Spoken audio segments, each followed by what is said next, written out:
বিশ্বকাপ বাছাই পর্বে টানা তৃতীয়বার ব্যর্থতার জেরে ইতালির ফুটবল ফেডারেশনে একযোগে পদত্যাগের হিড়িক পড়েছে। ফেডারেশন প্রেসিডেন্ট থেকে শুরু করে জাতীয় দলের শীর্ষ কর্মকর্তাদের সরে দাঁড়ানোর মিছিলে যোগ দিয়েছেন দেশটির কিংবদন্তি গোলরক্ষক জিয়ানলুইজি বুফনো। বিশ্বকাপ বাছাইয়ের প্লে অফে গত মঙ্গলবার বসনিয়া ও হার্জেগোভিনার কাছে টাই ব্রেকারে হেরে এবারের আসরেও জায়গা করে নিতে ব্যর্থ হয় ইতালি ফুটবল দল। এর মধ্য দিয়ে টানা তৃতীয়বার বিশ্বকাপে খেলার যোগ্যতা অর্জন করতে ব্যর্থ হলো 4 বারের বিশ্ব চ্যাম্পিয়ন দলটি, যা ইতালিয়ান ফুটবলের ইতিহাসে এক বড় ধস হিসেবে দেখা হচ্ছে। এ ব্যর্থতার ঠিক দুদিন পরেই পদত্যাগ করেন ইতালিয়ান ফুটবল ফেডারেশনের প্রেসিডেন্ট গ্যাব্রিয়েল গ্রাভিনা। 2018 সালে দায়িত্ব নেওয়া গ্রাভিনা আগে 2 বিশ্বকাপ বাছাইয়েও ব্যর্থতার মুখ দেখেছিলেন, ফলে তার উপর রাজনৈতিক ও ক্রীড়াঙ্গনের চাপ ক্রমেই বাড়ছিল।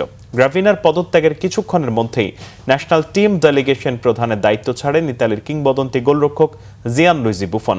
দেশের হয়ে সর্বোচ্চ 176 ম্যাচ খেলা এবং 2006 বিশ্বকাপ জয়ী তারকা নিজের সিদ্ধান্তের ব্যাখ্যায় বলেন, আমার পর যারা আসবেন তাদের যেন নিজের মতো করে দল গঠনের স্বাধীনতা থাকে, সেটাই স্বাভাবিক।